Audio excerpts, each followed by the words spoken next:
Although there's nothing inherently wrong with the Gresley bogey, the Hornby Gresley bogey, it's unfortunately only the lightweight kind. Even though they do a buffet and a sleeping car, it should be the heavy duty bogey. And it's only 6 inches difference in the depth of the side frames, but that's 2mm, and you can notice that. So I'm substituting Mike Trice bogies. Uncompensated, he does do a compensated, fully compensated bogey, but since I'm modelling basically in 00, and I think I lay my track properly, then I don't think there's any need for compensation. One thing we need to do is to fit bearings, pinpoint bearings, whereas with the plastic Pullman bogey, because the plastic is only a very, very sort of low resistance material, I could turn the bit by hand. I'm not going to be able to clear a piece of white metal by hand, so I'm using the mini drill. And again, it's the one that fits into the box with the Romford pinpoint bearings, shouldered bearings. Now don't go too far, just enough to clear that. If you go too far, that's what happens, and you breach through. That will have to be filled with filler. I mean, in fairness, it will disappear when it's filled with filler, but it's annoying. And then get a small amount of fairly viscous super glue, the end of the piece of wire, just a little blob, dip it into the hole, and then put the bearing in and push home, and there you go. That just takes a few seconds to set. So I'm going to clean up this piece of metal.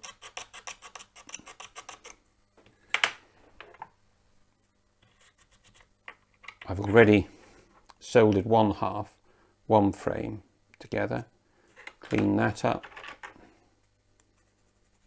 And it's just the same principle as for gluing the Pullman bogey together, only this time we're going to be soldering. So fully employing the third hand, which all kit manufacturers assume I have. These will fight you every inch of the way, they're bound to. Just get these in.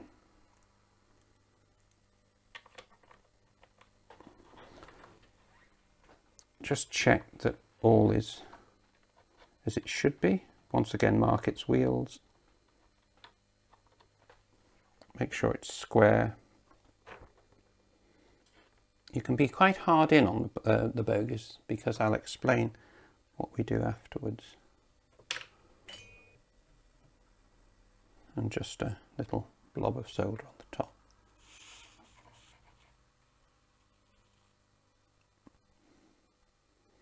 On the flat surface, just check that. It's spreading out a little bit, so we need to just adjust that. How anyone can glue these together is beyond me. You won't. So if you look just there, that bogey side frame isn't parallel. So I'm just going to tease it out. You've got a little bit of movement. There we go. That should be square now. It is. If you find a pinpoint is ever so slightly tight, what you can do is just tease these. Again, very, very unscientific. Before you solder the end stretchers in, and there we are. Just check that that's level. And try not to unsolder what you've already done. Not good practice. Like all good soldering. It should come through. And it's come through nicely. And they're nice and free running. That's still a little bit tight, so just ease that, tease it. There we go. Always have just a little bit of side play. These are very free running. You'll be able to pull absolute mass. And so even if you've got a tiny little gap either end of the stretchers, the bogey stretchers, doesn't matter. Make sure they're parallel to the axle, because what you can do, just check again. The solder will fill that.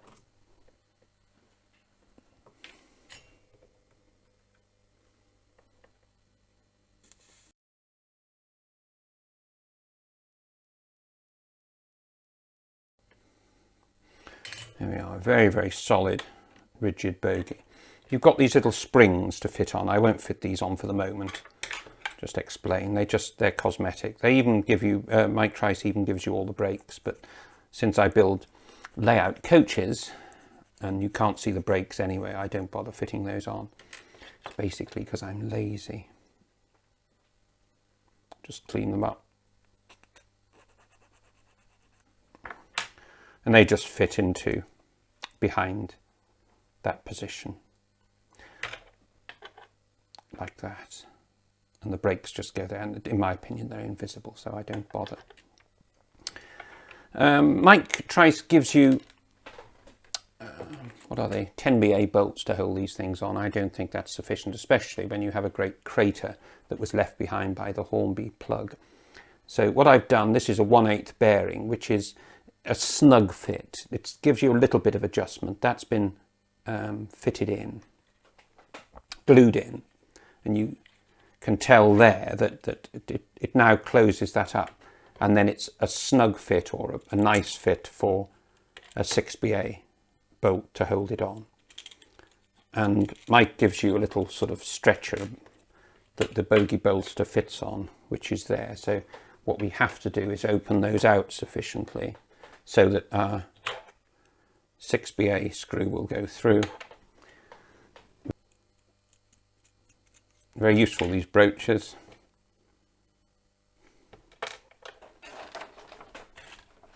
.1/8 taper reamer will do the final little bit, just tweak with it. You don't want these bogies flopping around all over the place. Gresley bogies rode magnificently. Tiny bit more. In just a few turns. There we are. That should go through fine. It does. That's okay. The same with this. This little bolster. I think 10BA, or no, 10BA it is, not 8BA. 10BA is a little bit puny as a pivot point, to be honest with you. But apart from that, Mike Trice's bogies and coach things are wonderful. Tweak that, turn that, go through again, just a few more turns. Now I don't want this to be a clearance fit, I want it to be an interference fit, and I'll explain why. With luck that should tap.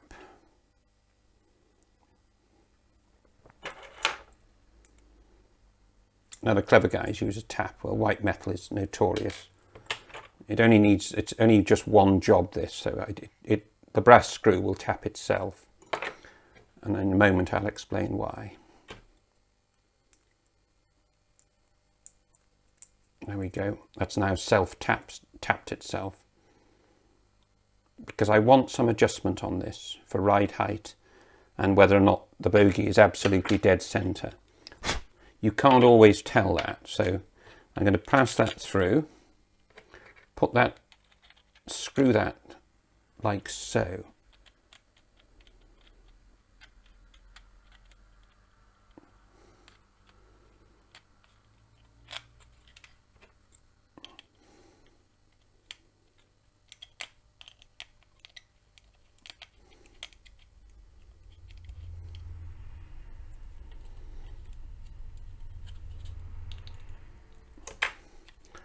And then that, if that's not quite the right height, for instance, it may ride a little bit too high. If it rides too low, don't worry, that's much easier to correct. All you need to do is just add a little bit of packing between that bearer and the 8BA screw. But we now put the bogies on, fore and aft. And lo and behold, we have proper heavy-duty bogey heavy in as much as its appearance and heavy white metal, low centre of gravity, much better riding Gresley Bogie than the Hornby Gresley Bogie. So this will improve the riding of the coach. Even though the Hornby one isn't bad, this will improve it immensely. I'm going to have to find a way of fitting this on to the coach. There we go. It just sits in position at the moment, so I'll have to devise a method of how that's going to fit back on.